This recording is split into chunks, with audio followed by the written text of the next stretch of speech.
Hi, Stefbot.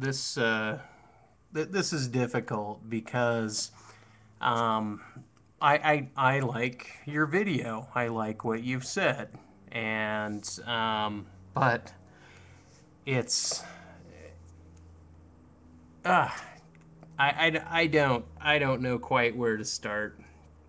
Um, Government is coercive, yes. Um, Elections. Granted, what you're saying in an ideal world makes very good sense. Boycott them. Why get involved in the slavery, as you put it? On a local level, on a high school level, um, votes can't. How about a junior high level? Come on, you have that up in Canada, right? Junior high schools, right? Um, Maybe they call them middle schools. My point is this: is that number one, let me make this point. You're a Canadian. You and Qtron Man and some of these other folk on here that are observing the U.S. On the outside, where hey, and that's great because your insight is fab. I mean, I've sat on many chess games and I've watched from the side, and I could see things that those chess players just they weren't seeing, or so I thought. And so maybe your vantage point is dandy, but it's really weird that a lot of objectivists and capitalists are online and on YouTube and really pressing for that vantage point. And I'm not going to get all philosophical here, but my original situation or my original comment was that on a local level, you can see how a single vote can influence an election. And I wouldn't really say that my neighbor running for treasurer of a town of 1,000 people is somehow oppressive. Granted, if it is oppressive to vote in my treasurer, then the entirety of the system is oppressive. And I guess your video was is interesting because you said, well, I don't want to insult you and your grand intelligence and blah blah blah, because you get this high-minded thing as if you don't have some soft spot with your UPB crap, your UPB religion that you're trying to promote, that you bagged on your job for. Anyway, so please insult me. Like, insult me. Don't sit back and not insult me. I maybe obviously from your vantage point, I'm probably a dipshit, and there's probably plenty of dipshits out there that you can really influence here. So anyway, I'll let you know this. I've gone through. I'm younger than you, buddy. I've gone through, and I've always held age as an issue in terms of experience. But I think you're inflated, and I think your vision is overinflated, and it's not very realistic. And by realistic, I mean in terms of your own personal constraint. You want us to outgrow the system. You want us to rise above it through education. You had somebody in your comments talk about zeitgeist and addendum, and wanting you to, hey, let's keep the free market society going and go against this addendum crap about getting out of the free capitalism. But my blah blah blah blah blah blah blah blah blah. Let me ramble. Of course, I'm going to keep this under 10 minutes and not do a 16, 20-minute video. Anyway, my point is this. You want us to not vote because you think we're wasting our time picking our slave master, our monarch. And you're not wrong, but some people would suggest that in a system where there is a monarch, If you have an influence to decide which whipping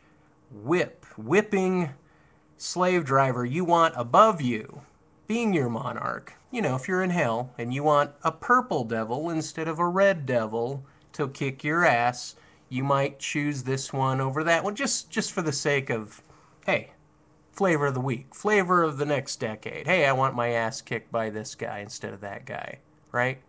So, and maybe that guy has a style. Maybe interacting underneath this particular monarch, it benefits your agenda, what it is you're trying to do. So granted, the whole system is corrupt by its nature. Granted, the two-party system is corrupt by its nature. Granted, you're a third-party acrobat watching our circus from the outside and trying to play a role here, which it's as dandy. I mean, shit, say what you want to say, but every time you go fill up your tank of gas, you have spent more time and more energy, and you have put more time, more energy, and more funds into supporting our slavish system than you would, like me, than spending the 20.2 minutes going in and checking a box and going yuck, yuck, yuck, yuck, yuck.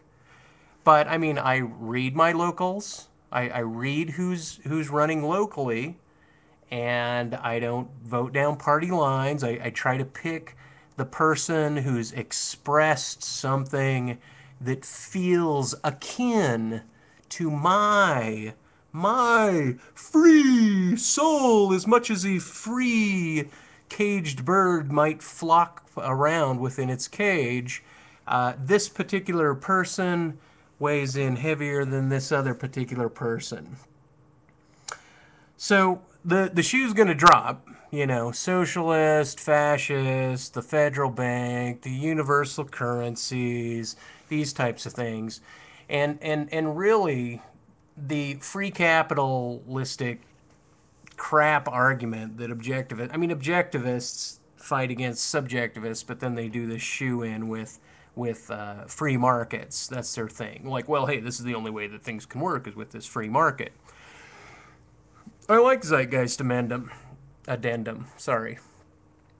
And the reason I like it is because it's kind of Star Trek-y. It's like, hey, what could humanity's possibility be like if every individual was free and was looked at in terms of how they might benefit the universe, whatever the universe's agenda turns out to be.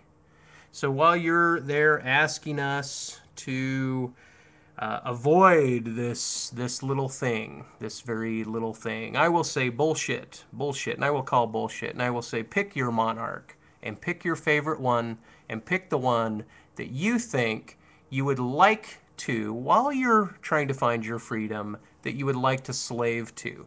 Because anyone who says don't do it, and then they go to the grocery store, and they spend their gas, or they buy gas, or they flush their toilet, and they don't understand the infrastructure that is underground, that is giving them the water, that is giving them the electricity, that is giving them the gasoline that they're using. I mean, go sit in a ranch. If you have kids, give up your house, take off your shirt, and go sit in a field and eat wheat and berries and shit and get out of the system and be free.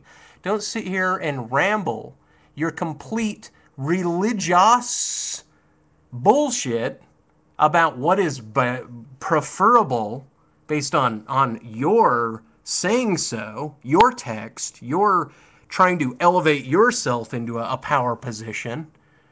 Read your Foucault, read your Lacan, get over yourself. You're not creepy, you're nice, you're enlightened, and it's good to hear. But I'm the antagonist, so I'm the one taking the default position.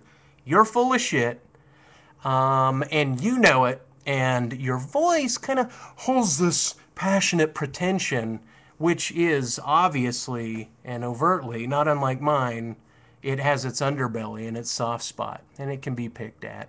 And so, give it up. Cheers.